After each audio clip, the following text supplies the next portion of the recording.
In the last video, we talked about theories explaining how bottom-up processing works in the brain to get from detecting simple features to recognizing more complex 3D real-world objects as kind of combinations of those simple features.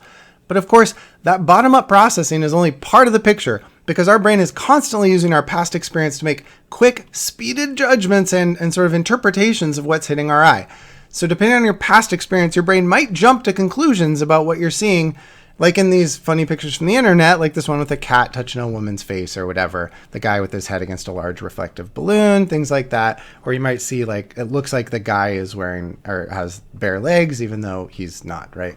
So it's your brain like jumping to conclusions quickly because it has to do these things quickly. It has to use these heuristic assumptions before we have time to slow down and, very slowly think things through. So let's talk about something like, the language process involved in reading. When reading sentences, like a bottom-up process would be seeing each of the individual lines and curves that make up each letter. Then from that, we recognize a word from that combination of letters. And then we understand a sentence from the combination of words in it and so on, which definitely happens. It's definitely a fundamental part of how we read. But let me show you why that doesn't tell the whole story. I'm going to present a short paragraph, and I would like you to pause the video and try and read that paragraph out loud. So here we go.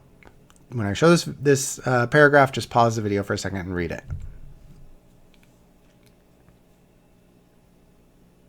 All right, so hopefully you tried that. It's weird, but most people can read this just fine. According to research at Cambridge University, it doesn't matter in what order the letters are. Like, that's nuts. And it doesn't seem right from a bottom-up perspective. From a bottom-up perspective, we should look at the start of this and see it as Auk Dranig to Rashi Arch at Ka Mab Rigdi or something like that. But that's not what we see. So let's talk about top-down influences on perception, ways that past experience, knowledge, and understanding contribute to the processing of incoming stimuli to determine what we actually perceive. And I'm going to start us with a basic principle that we call the likelihood principle. It states that we're going to perceive the world in a way that is most likely based on our past experiences. In other words, when the input is ambiguous and the brain has to make an educated guess, it's going to make a guess based on what it thinks is most likely based on all the other things we've experienced in the world. So the brain is a pattern recognition machine, kind of like a super complicated machine learning algorithm, just running and updating and optimizing some Bayesian predictive models of what's happening in the world. It's making up its best guesses based on past experience. And when there's multiple possibilities to explain what input our sense organs got, we perceive whichever one our system considers most likely. So a simple version of this would be considering what happens when you look at something like this picture on the left here. What do you see? Well, most people perceive it as a circle in front of a square, which is in front of a triangle. However, it could totally be caused by something more like this middle thing, right? So it could be caused by this not quite square and this not quite triangle, and they just happen to be set all up against each other just right, but not blocking each other out at all to cause us to see what we saw. Both of these possibilities could give us the same input to our retina, right?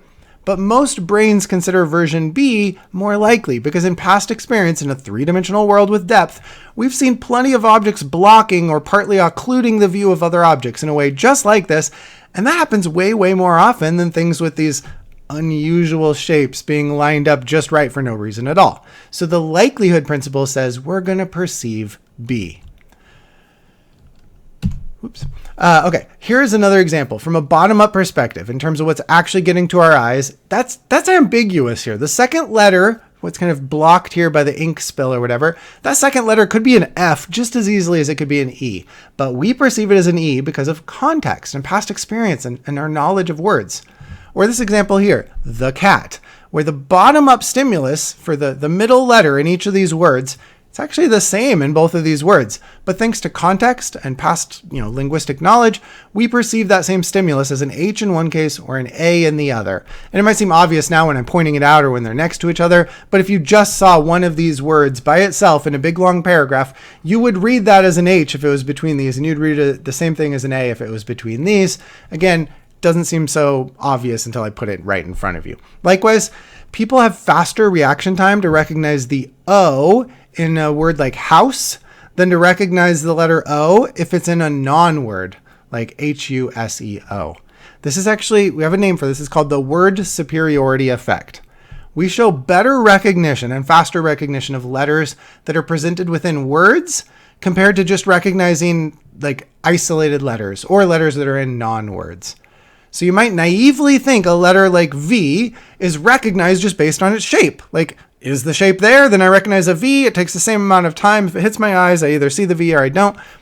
But if that bottom-up idea was true, we should be able to recognize a letter like V or O just as fast, regardless of the context, just as fast, whether it's in a word, not in a word, or by itself. But that's not true. We are slower to recognize a letter on its own and, be able to click a button, a speeded, quick judgment task of, is the letter there? We will click slower if it's just the letter by itself than if it's in a word. And top-down influences, they also explain why you perceive this picture differently now than you did the first time you saw it in a previous video. The stimulus is the same, but the perception sure is different now that you can't help but see that Dalmatian in the middle, right? These constancy effects, by the way, that we talked about before, like size constancy, same thing. That is a top-down component. It's a top-down part of how our brain actively interprets the stimuli that it receives as input, like interpreting the guy in a white shirt as being normal-sized human that's far away because of all those other contextual depth cues coming in simultaneously. That's a top-down effect. And for example, our past experience has taught the brain a lot about patterns that imply things like three-dimensional depth, things being further or closer than us. Things like linear perspective or texture gradients where the parts get smaller as they get higher in the visual field, higher in the picture, or interposition where one thing kind of partly occludes or blocks another thing, or relative height in an image where things higher in the visual field, higher in the picture tend to be further away from us. Those are all cues for depth. And normally those heuristics our brain uses are accurate, right? But our brain follows those rules, those sort of interpretation rules, even when it doesn't match reality. Like when someone purposely, an artist or architect purposely uses texture gradients, they can cause an illusory perception in viewers. They can make it seem like this floor has depth when it's actually a totally flat floor. Similarly, with examples like this that we randomly run into in real life all the time, just due to some kind of perfect coincidences where a lot of the time people might temporarily be unsure which building here is in front and which is behind. And your perception might even briefly flip between the two options because the depth cues here, like interposition, they're either missing or they're very subtle. So it's not immediately clear which one's blocking the other. Thus, we end up with people disagreeing on which building they perceive as the front one, especially if we force a speeded decision. Like they have to do a quick task, we flash this briefly, and they just have to say, like click a button or something. And even when looking at it, people's experience may switch between one perception and the other. Now, if you look long enough, you'll eventually see there's a clear clue that one is in front of the other. Let's try another quick demo here. Your task on the next screen is going to be this. As fast as possible, count every F in the following text. So you'll just see some sentences, count how many F's there are. The key is you want to do this as fast as possible. Imagine there is a big prize on the line that you're going to get if you get the correct answer before anyone else does. Like if this was a game show, you'd have to hit the correct number on your keyboard before anyone else and you'd get a free car. So here we go. In 3, 2, 1, count the F's.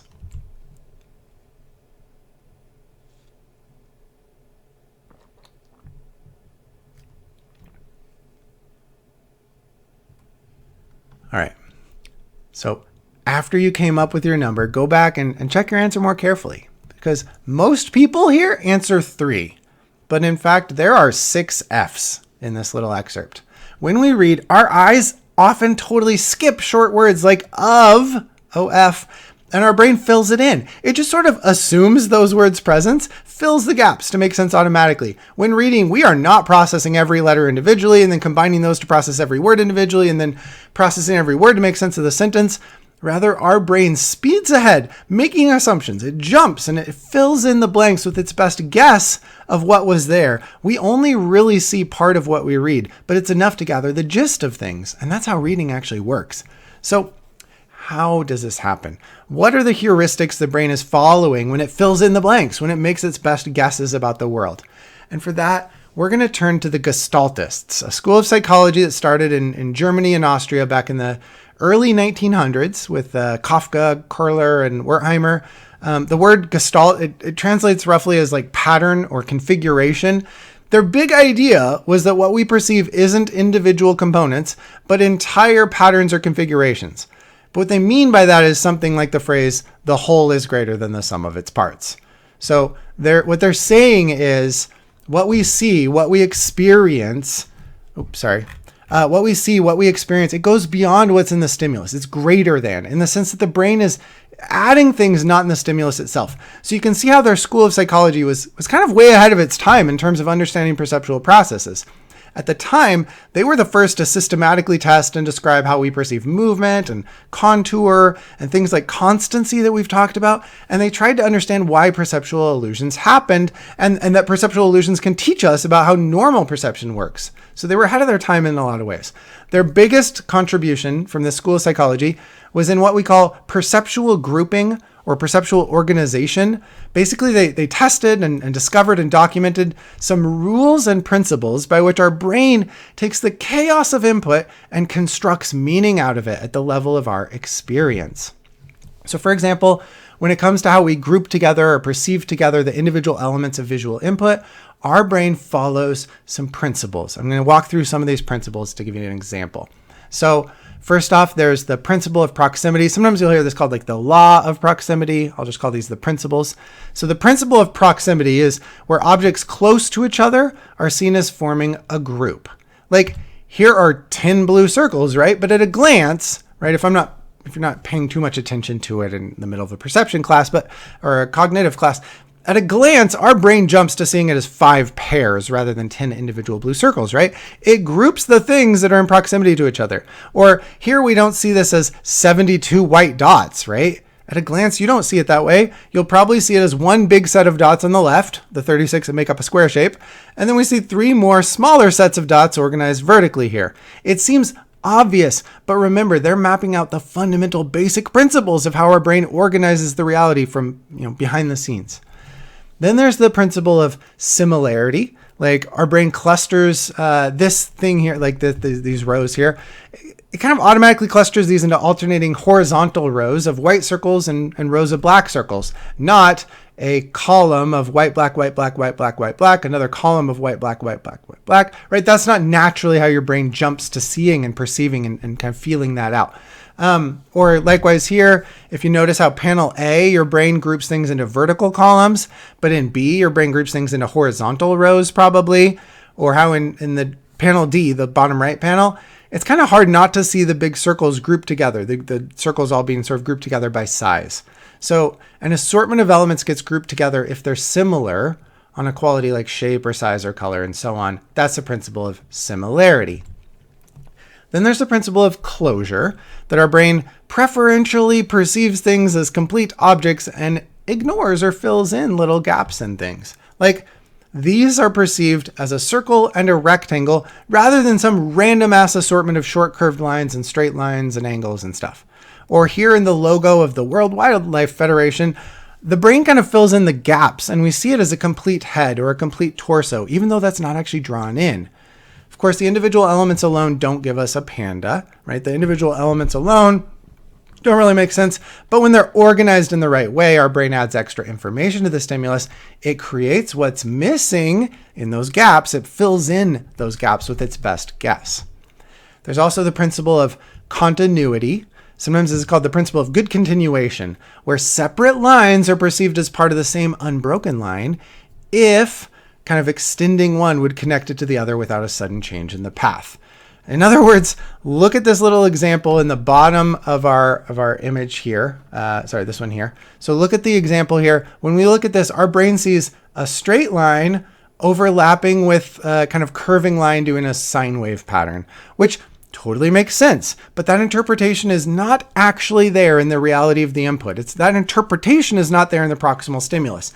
Like there are a ton of other ways things could be grouped or interpreted, but the brain goes with the one that requires the least sudden changes in path, the least sudden changes in angle.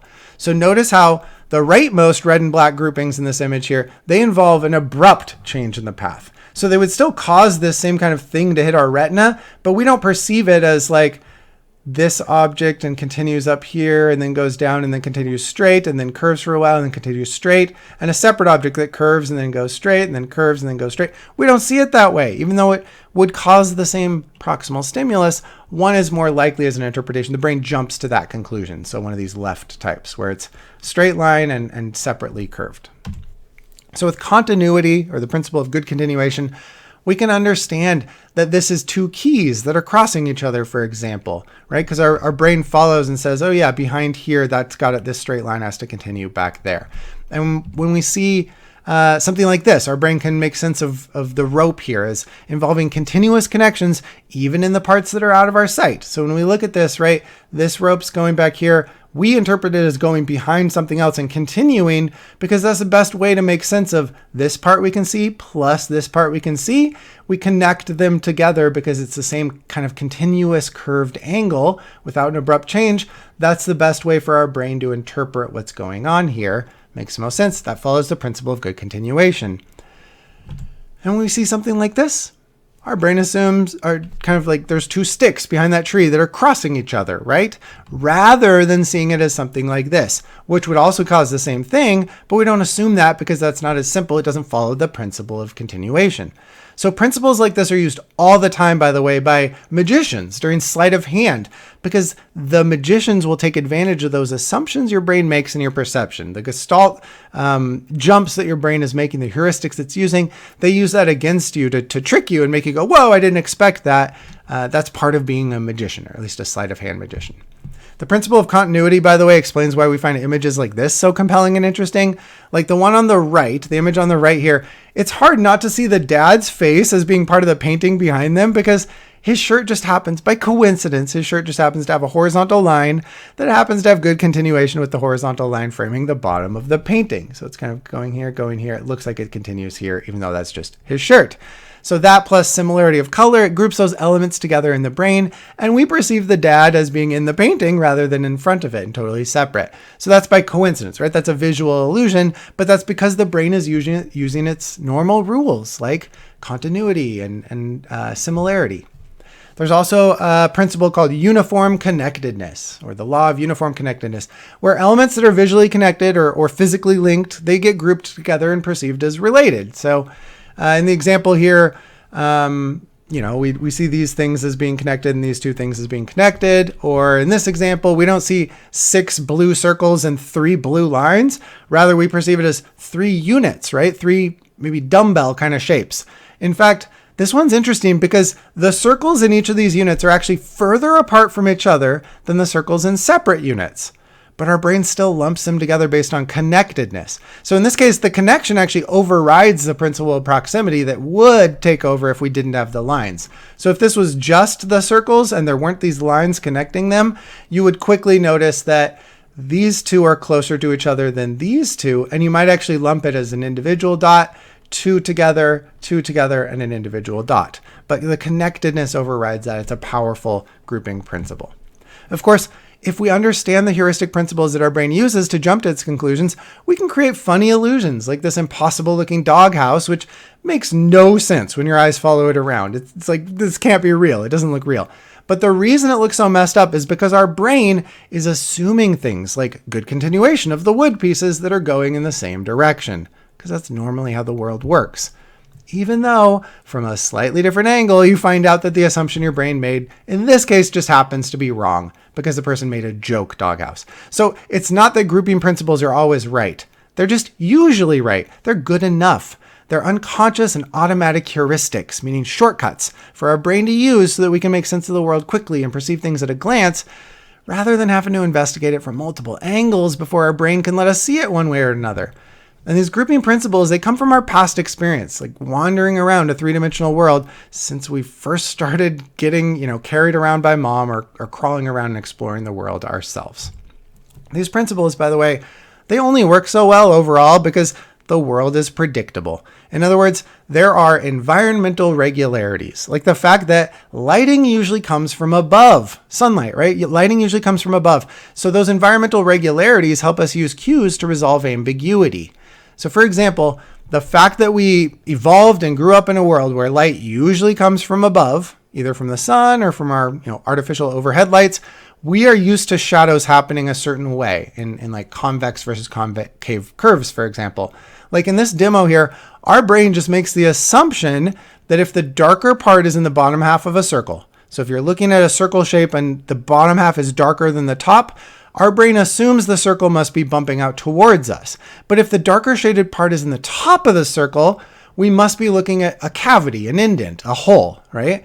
But keep looking at the diagonals here. So if you're looking at this image as it flips to the two options, look at just the diagonal, the X shape that it makes in those diagonals. It changes from being convex in that set of circles to being concave, depending on whether there's darkness in the top or the bottom of the circles. That only makes sense if your brain is following the shortcut rule based on assuming light from above, because that's an environmental regularity that's usually true. And there are other examples too. Like there's something called the oblique effect. People perceive horizontal and vertical lines more easily and more quickly than other orientations. And indeed, with those simple cells that we saw in the visual cortex, the cells in our brain that detect little edges, we have more of those neurons dedicated to detecting horizontal and vertical edges than to ones detecting oblique angles, that are kind of between the two. And that is all due to neuroplasticity, due to the brain organizing itself based around our experience. In this case, in a world full of vertical and horizontal lines being more common than other angles. So this effect is strongest in those raised with right angle architecture like buildings and such, but still happens somewhat in cultures that don't have right angle buildings, perhaps just because they have experience with vertical trees and a horizontal horizon off in the distance and that sort of thing.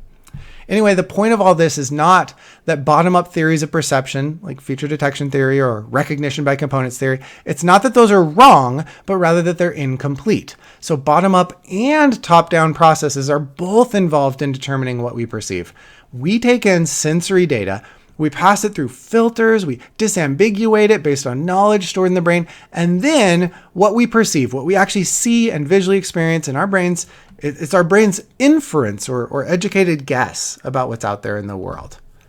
Now, I want to end with one more phenomenon related to this, and apologies on this video for the silly background music, but this is a visual illusion that was submitted a while back to the Illusion of the Year contest that gets held every year by the Neural Correlate Society at their research conference. So let me show you this video real quick.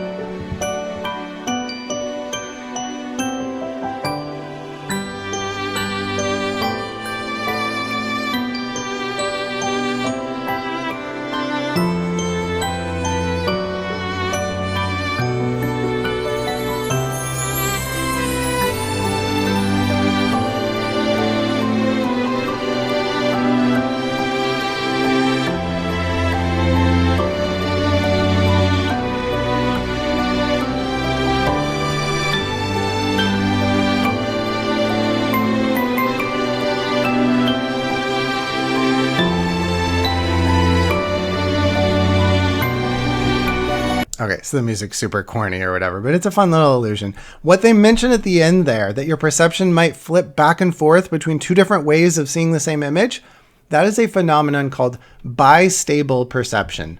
Basically, bistable perception is when an ambiguous stimulus could be perceived in two or more ways. So bistable perception, it's like, two or more ways, like bottom up and top down influences might both be insufficient to fully disambiguate. So what often happens is the brain will flip between those two interpretations, usually kind of randomly, stochastically, meaning at kind of random, unpredictable times. So one common example of this is a famous drawing called the Necker cube, which if you look at it long enough or concentrate on maybe different corners of it, can start to kind of flip between two different ways of seeing it, where different faces are close to you or far from you. Like either of these is a valid way for our brain to interpret that middle, that Necker cube, the ambiguous way of drawing a cube that we see there. So people will often report seeing it both of those ways, and your brain might actually go back and forth between the possibilities once you've noticed both of them. Likewise, there's the famous rabbit duck, where you see either a duck with its beak sticking out to the left or a rabbit looking to the right with its ears tucked back to the left. Once you've seen it both ways, the brain will often flip back and forth between the two interpretations. Same thing with other famous examples like the Rubin vase faces that can be seen as a vase in white here. If you just look at the white part of this image, it's a vase, right? Or it can be seen as faces, two in the black part here, two silhouetted faces looking toward each other, right? Or the rightmost picture here, it's like seen as either a young girl or an old woman. The girl kind of is twisting her head rightward to look away from our perspective, or it's an old woman with her chin jutting down into the dark fur of her coat and maybe a large nose kind of pointing down into the left, where the young girl's left ear, this little bit here, could either be the young girl's left ear or it's the old woman's left eye. But once you've seen both, the young girl version, the young girl interpretation, and the old woman interpretation, you're likely to bounce back and forth. Your brain will see both of those. Indeed, we see here that the function of the average reversals, if you kind of map it out over time, usually people will flip about every 7 to 10 seconds on average. So this is the number of reversals, and this is the time between each of those reversals. Distribution about 7 to 10 seconds. In fact, a lot of recent cognitive neuroscience research has gone into understanding what's happening at the neural level when our brain changes its mind about what we're seeing with these bistable figures, because again, the proximal stimulus hitting our eyes is the same, but something is changing a lot about our perception of it. So if we can capture what's happening in the brain when our perceived experience flips from one to the other, despite getting the same input to the eyes, it may help us understand some of the underlying brain mechanisms that apply to all the inferences the brain is making when it's constructing our day-to-day perceptions. So you might run into articles like this one. I'll just kind of read the abstract here. So it says, when viewing an image with multiple interpretations, such as the Necker cube, subjective perception alternates stochastically, that means randomly, between the different interpretations, or unpredictably. This phenomenon provides a well-controlled experimental approach to studying how the brain responds to ambiguities in sensory input, a ubiquitous problem in dealing with the natural environment. We found that, so in their study here, we found that compared with simple perception devoid of ambiguities, bistable perception requires additional higher order brain regions and dramatically enhanced top-down and bottom-up influences in the brain. Intermittent viewing of ambiguous images elicits even stronger top-down brain activity. These results help elucidate the mechanisms of visual perception by demonstrating an active top-down inferential process. So that's an example. All right.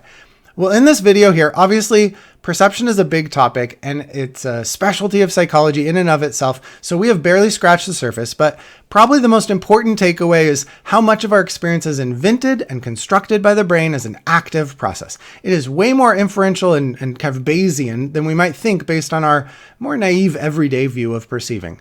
Now, in the final video after this one, the final perception video that I'll have, I'll discuss some of the neuroscience and the neuropsychology of perception by seeing what happens when some of the visual areas of the brain get damaged and what that tells us about how they normally work for perception.